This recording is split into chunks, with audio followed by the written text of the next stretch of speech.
இந்தியாவில் நுழைவுத் தேர்வை எழுத இனி முகத்தை ஸ்கேன் செய்ய வேண்டுமா?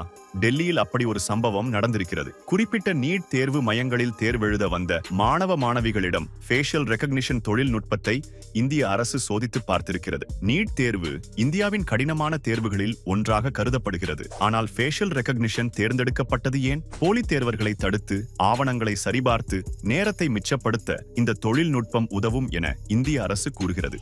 ஆதாருடன் இணைக்கப்பட்டிருக்கும் முக அடையாளங்களை பயன்படுத்தி ஃபேஷியல் ரெகக்னிஷன் மூலம் மாணவர்கள் அங்கு சரிபார்க்கப்பட்டனர். ஆனால் இது தனியுரிமைக்கு எதிரானது என விமர்சகர்கள் வாதிடுகின்றனர். குறிப்பாக பெற்றோர்களின் ஒப்புதல் இல்லாமல் சிறார்கள் மீது இந்த பரிசோதனை நடத்தப்பட்டிருக்கிறது. அதேபோல் தனிநபரின் ஒப்புதல் இல்லாமல் முக்கியமான தரவை சேமித்து இந்தியாவின் தரவு பாதுகாப்பு சட்டத்தை இந்த நடைமுறை காற்றில் பறக்க விட்டிருப்பதாக பலர் கவலை தெரிவிக்கின்றனர். இளம் வயதினருக்கு முக அமைப்பு, தோல் நிறம் ஆகியவை நாளடைவில் மாறிப்போவதற்கு வாய்ப்புகள் இருப்பதால் இதில் தவறுகள் நடக்கலாம். எனவே இந்த புதிய முயற்சி முன்னேற்றமா அல்லது தனியுரிமை மீறலா? உங்கள் கருத்தை கமெண்டில் பகிர்ந்து கொள்ளுங்கள்.